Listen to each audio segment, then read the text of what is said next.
अस्सलाम वालेकुम। Last topic में हम लोगों ने मोलेकुलर फार्मूला के बारे में और फार्मूला यूनिट के बारे में स्टडी किया था। हम लोगों ने स्टडी किया था कि what is molecular formula and what is formula unit. आज हम मोलेकुलर मास और फार्मूला मास के बारे में स्टडी करेंगे। Molecular mass is actually the total mass of all the elements, the total atomic mass of all the elements which is present in a molecule. किसी भी molecule के अंदर जितने भी एलिमेंट्स और उनके एटम्स मौजूद हैं उन सब को ऐड अप करने से आपको मोलेकुलर मास पता चलता है। And similar is the formula mass. Formula ये मास किसी भी फार्मूला यूनिट के अंदर, फार्मूला यूनिट के अंदर जितने भी एलिमेंट्स होते हैं उन एलिमेंट्स के एटॉमिक मासेस को जब आप सम अप करते हैं तो you will found the formula mass. Now you know molecular compounds जो होते हैं they are the covalent compounds.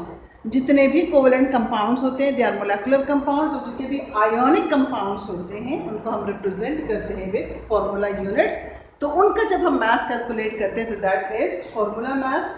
Method दोनों का सेम है, कोई डिफरेंस बीच में नहीं है। The difference lies only the structure, यानी कहाँ पर आप अगर मॉलिक्यूल को डील कर रहे हैं तो you will talk about the molecular mass, और अगर आप किसी आयोनिक कंपाउंड को डील कर रहे हैं या उसके फार्मूला यूनिट को डील कर रहे हैं तो you will be talking about the formula mass. Now आसान तरीका है, फर्स्ट ऑफ ऑल आपको किसी भी मोलेकुलर मास को डिटरमिन करने से पहले उसका सही मोलेकुलर फार्मूला पता होना चाहिए। मिसाल के तौर पर हम कहते हैं वाटर, तो वाटर का 2 hydrogen and 1 oxygen make up water. ये आपको एग्जैक्ट फार्मूला, करेक्ट फार्मूला पता होना चाहिए कि what is water, what is the formula of water. जब एक दफ़ा आपको फार्मूला पता चल जाता है, you write down the formula. अब आप यहाँ पे देखेंगे कि 2 हाइड्रोजन सबस्क्रिप्ट इज 2, और अगर यहाँ पे कोई सबस्क्रिप्ट नहीं लगा हुआ तो इट मीन्स के दिस इज 1। तो 2 hydrogen and 1 oxygen will make up water molecule. इस तरह वाटर मॉलिक्यूल बनता है। ना अब आपने करना क्या है इसमें सिंपली आपको, और हाँ इसके अलावा आपको एटॉमिक मैसेस पता होने चाहिए। Atomic mass of hydrogen equals to 1.008 atomic mass unit. लेकिन हम इसको अपने कन्वीनियंस के लिए हमेशा 1 लेते हैं, 1.008 बार बार नहीं लिखते, लेकिन actual atomic mass of hydrogen is 1.008 and the atomic mass of oxygen is 16 atomic mass unit. ये आपको इनके एटॉमिक मैसेज पता होने चाहिए, पीरियोडिक टेबल के अंदर मौजूद है। ये बार बार रिपीटेडली जब आप प्रैक्टिस करोगे तो आपको खुद ब खुद याद हो जाएंगे, तो इसलिए बहुत ज़्यादा प्रैक्टिस की भी इसमें ज़रूरत है। Now you have to calculate the molecular mass of water. आप सबसे पहले हाइड्रोजन का एटॉमिक मास लिखेंगे 1.008, इसको मल्टीप्लाई करेंगे विद इट्स सबस्क्रिप्ट। कितने नंबर ऑफ एटम्स हैं, यहाँ पे हैं 2, तो इसलिए आपने इसको 2 से मल्टीप्लाई कर दिया। फिर आपने इसको हाइड्रोजन के साथ ऐड करना है। ऑक्सीजन को हाइड्रोजन के साथ ऐड करने के लिए आप यहाँ पे प्लस का निशान लगाएंगे। ऑक्सीजन का एटॉमिक मास क्या है 16, और यहाँ पे सबस्क्रिप्ट क्या है, सबस्क्रिप्ट में कोई नंबर नहीं, इट मीन्स कि this is 1, so multiplied by 1। Now 1.008 को अगर आप मल्टीप्लाई करें 2 से तो this is 2 8s are 16, 0.2, 2.016 plus 16, और अगर आप इन दोनों को ऐड कर दें तो it becomes 18.016 atomic mass unit. So the molecular mass of water is 18.016। इसी तरह आपकी बुक में ही एक next molecule is glucose, C6H12O6, C6H12O6। सबसे पहला स्टेप कि आपको इसका करेक्ट फार्मूला पता होना चाहिए कि फार्मूला क्या है, इसमें नंबर ऑफ एटम्स कितने हैं वो आपको करेक्टली पता होनी चाहिए, तभी आप किसी भी मॉलिक्यूल का मोलेकुलर मास जो है वो कैलकुलेट कर सकती हैं। जब तक आपको इसका सही फार्मूला पता नहीं होगा वो आपका मोलेकुलर मास भी गलत ही आएगा। फिर उसके बाद नेक्स्ट स्टेप है कि आपको इनके एटॉमिक मैसेस पता होने चाहिए। कार्बन का एटॉमिक मास है 12 एटॉमिक मास यूनिट, हाइड्रोजन का एटॉमिक मास है 1 एटॉमिक मास यूनिट, ऑक्सीजन का एटॉमिक मास है 16 एटॉमिक मास यूनिट। नाउ अब आपको सबस्क्रिप्ट्स भी पता होने चाहिए एग्जैक्टली कि कैसे कैसे हैं। Now first of all carbon का एटॉमिक नंबर है 12, so 12 multiplied by 6 is the subscript. इन दोनों के बीच में आप किस चीज़ का निशान डालेंगे? प्लस का निशान डालेंगे। Hydrogen 1.008 multiplied by 12।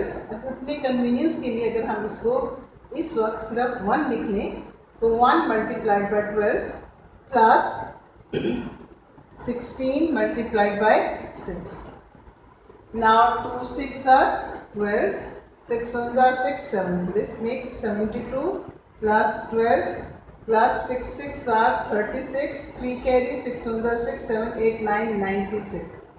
So हमारे पास इन तीनों का जब हमने ब्रैकेट्स खोले हमारे पास ये आंसर आ गए। इनको अब हम ऐड अप कर लेते हैं तो दिस becomes 6 7 8 9 10 0 1 7 8 9 9 10 11 12 13 14 15 16 17 और 18 180। so it is 180 atomic mass unit। तो हमारे पास C6H12O6 का जो मोलेकुलर मास कैलकुलेट हुआ है दैट इज 180। अगर एग्जैक्टली किया जाए तो इट इज़ 180.096। एग्जैक्टली मीन्स अगर हम हाइड्रोजन को 1.008 लें तो ज़ाहिर 096 भी आएगा, लेकिन हमने अपनी कन्वीनियंस के लिए इसको 1 लिया, so it is 180 atomic mass unit. The next molecule is naphthalene and the molecular formula for naphthalene is C10NH8 C10H8। This is naphthalene। इसका मोलेकुलर मास कैलकुलेट करना है।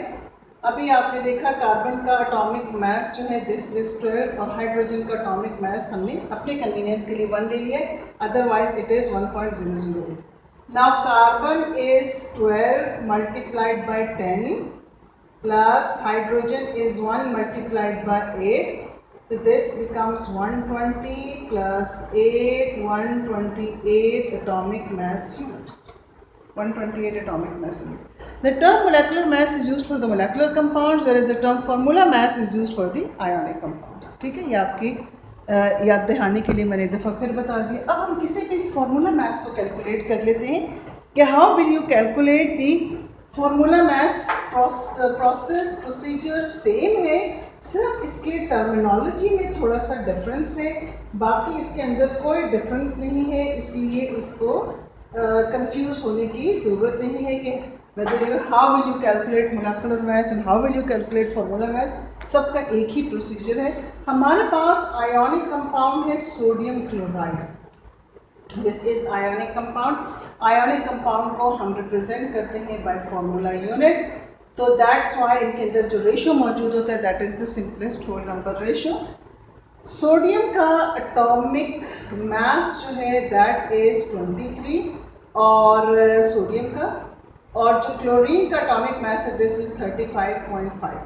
हम क्या करेंगे, हम सोडियम का लिखेंगे 23 मल्टीप्लाइड बाय 1। क्यों 1? Because there is no subscript, नीचे कुछ भी नहीं लिखा हुआ, तो it means this is 1। Plus chlorine के साथ ऐड करेंगे, क्लोरीन का है 35.5 मल्टीप्लाइड बाय 1, तो 23 plus 35.5। Now 23 plus 35.5, 5 6 7 8 and 3 4 5, so it becomes 58.5 atomic mass unit। यहाँ पर आपने यूनिट ज़रूर लिखना है। बच्चे हमेशा यूनिट लगाना भूल जाते हैं और इस तरह अपने मार्क्स लूज करते हैं। तो whenever you calculate the molecular mass और formula mass, आपने आखिर में यूनिट ज़रूर लिखना है, एटॉमिक मास यूनिट आपने लिखना है साथ में, ताकि आपका पता चले कि आपने किस चीज़ में इसको कैलकुलेट किया है। यहाँ पर एक एग्जाम्पल है milk of magnesia MgOH2। MgOH twice. इसका हमने फॉर्मूला फॉर्मूला मास कैलकुलेट करना है। ये भी थोड़ा सा इसमें समझने की बात है कि जब ये ब्रैकेट के अंदर हमारे पास दो एलिमेंट्स हैं, number one is oxygen and the other one is hydrogen, और जो सबस्क्रिप्ट 2 है वो ब्रैकेट के बाहर लगा हुआ है, इसका मतलब ये हुआ कि this 2 is for oxygen and this 2 is for hydrogen, दोनों के लिए है ये। तो इसलिए हम सबसे पहले इनको थोड़ा सा ब्रैकेट को कैलकुलेट करेंगे, और ब्रैकेट को कैलकुलेट करने के बाद हम इसको मैग्नीशियम के साथ ऐड अप करेंगे। मैग्नीशियम का मास जो होता है दैट इज 24, ऑक्सीजन का जो होता है दैट इज 16, और हाइड्रोजन का जो होता है 1। ठीक है, तो हमारे पास 24, 16 और 1 है, और हम लिखेंगे मैग्नीशियम का 24 मल्टीप्लाइड बाय 1, फिर उसके बाद प्लस, फिर ब्रैकेट के अंदर हम लिखेंगे ऑक्सीजन इज 16 मल्टीप्लाइड बाय 2 और hydrogen is 1 multiplied by 2। Now 24 plus 2 6 32, 16 32, और इन दोनों के दरमियान भी प्लस है तो प्लस 2, तो this is 24 plus 34, 4 4 8 and 3 4 58 atomic mass unit. तो the formula mass of magnesium hydroxide is 58 atomic mass unit। याद रखिएगा कि अगर ब्रैकेट के बाहर कोई सबस्क्रिप्ट है तो this subscript is for both these atoms, दोनों के लिए है, तो इसलिए इसको हमने दोनों से ही मल्टीप्लाई करना है। Now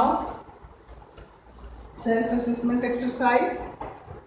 The self-assessment exercise is potassium chlorate KClO3, KClO3 इसका मालूम करना है। मैं आपको सिर्फ इनके एटॉमिक मैसेस बता दूं।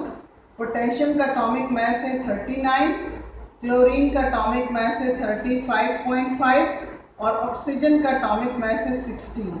आपने सिंपली क्या करना है, पोटेशियम का 39 मल्टीप्लाइड बाय 1 प्लस क्लोरीन का 35.5 multiplied by 1 plus 16 multiplied by 3, इनको अलग अलग कैलकुलेट करना है, और कैलकुलेट करने के बाद इनको ऐडअप कर लेना है, और जो भी आंसर आएगा वो आपने अपनी नीट कॉपी पे लिख के मुझे ईमेल कर देना है, ताकि मैं देखूं कि आप लोगों ने इसको करेक्टली किया है कि नहीं।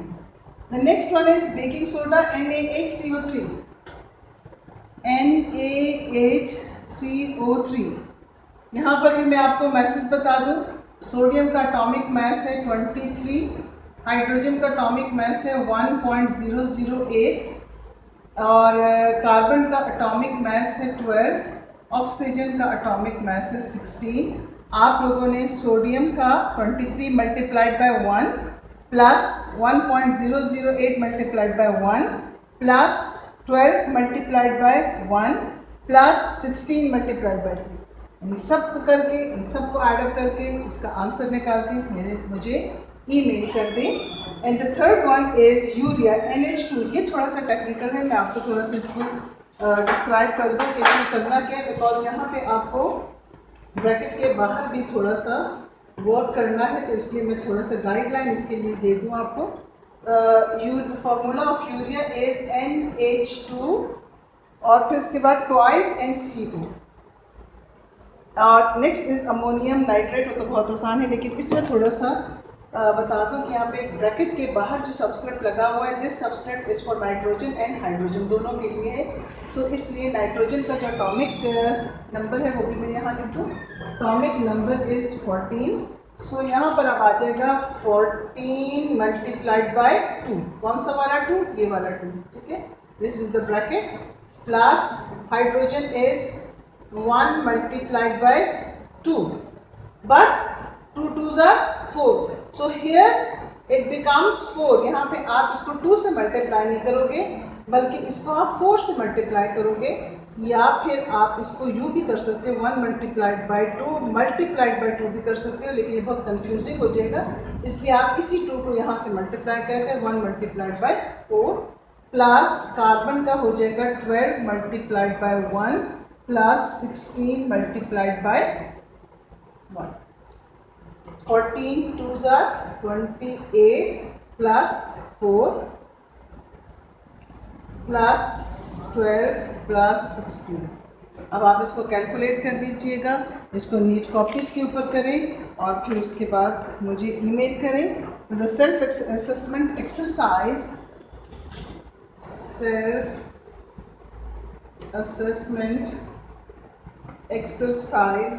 1.4 is your homework.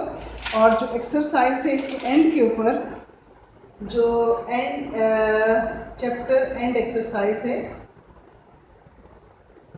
Chapter number 1 की जो एक्सरसाइज है उसका जो क्वेश्चन नंबर है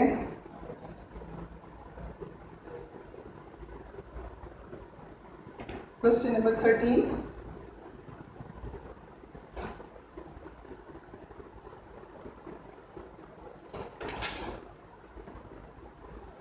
और उसके अलावा एक और है क्वेश्चन नंबर 4। क्वेश्चन नंबर 4 ये आपने लिखना है, इसके बारे में भी, और ये भी आपने मुझे दोनों क्वेश्चंस जो हैं वो आपने अपनी नीट कॉपीज़ में करके मुझे ईमेल कर दें। क्वेश्चन नंबर 12 भी रिलेटेड है, क्वेश्चन नंबर 12 भी करेंगे।